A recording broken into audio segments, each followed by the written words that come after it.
warahmatullahi wabarakatuh. Salam sejahtera dan salam Malaysia Madani.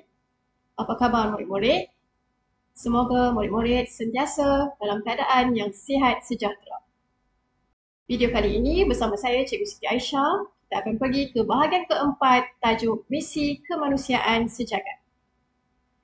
Dalam topik kali ini, kita akan menganalisis apakah bentuk-bentuk bantuan kemanusiaan yang boleh disalurkan berdasarkan petikan berita yang telah dibacakan oleh Cikgu Nur Husna semasa demonstrasi bacaan berita sebelum ini. Baiklah murid-murid, berdasarkan petikan yang dipaparkan sekarang, Cikgu mohon murid-murid untuk membaca secara senyap sambil mengenal pasti apakah bentuk-bentuk bantuan dalam misi kemanusiaan yang boleh disalurkan.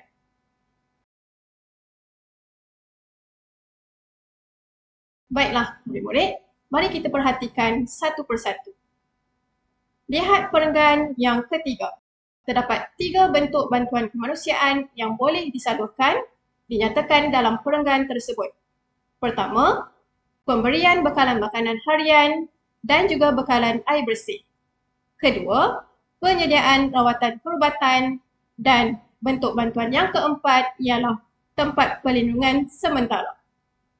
Perhatikan pula pada perenggan keempat. Dalam perenggan keempat, turut dinyatakan 3 bentuk bantuan yang boleh disalurkan semasa sesuatu misi kemanusiaan dijalankan.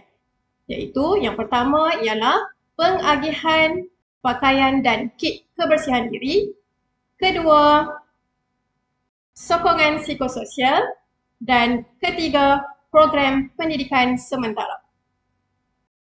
Baiklah murid-murid, kita telah pun kenal pasti 6 bentuk bantuan misi kemanusiaan yang boleh disalurkan dalam petikan berita sebentar tadi.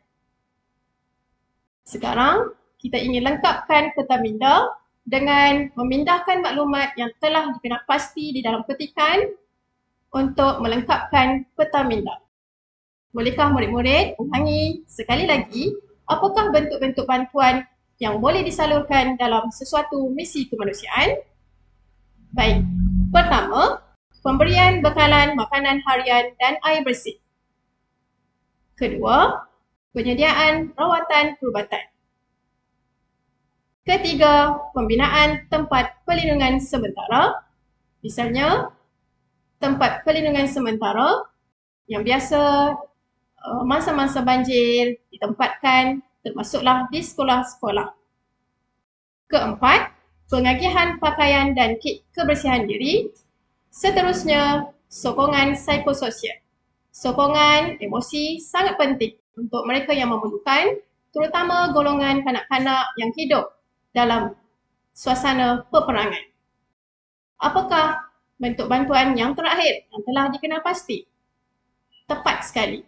Bentuk bantuan yang terakhir yang telah dikenal pasti ialah program pendidikan sementara.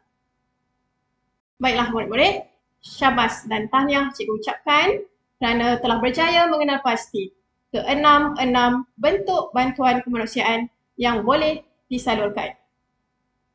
Aktiviti pada kali ini telah berjaya mencapai objektif kedua topik misi kemanusiaan sejagat, iaitu pada akhir pembelajaran murid-murid dapat menyatakan sekurang-kurangnya 3 bentuk bantuan kemanusiaan yang boleh disalurkan secara tepat. Sekian sahaja daripada cikgu. Kita akan dengarkan rumusan keseluruhan tajuk misi kemanusiaan sejagat dalam video yang berikutnya.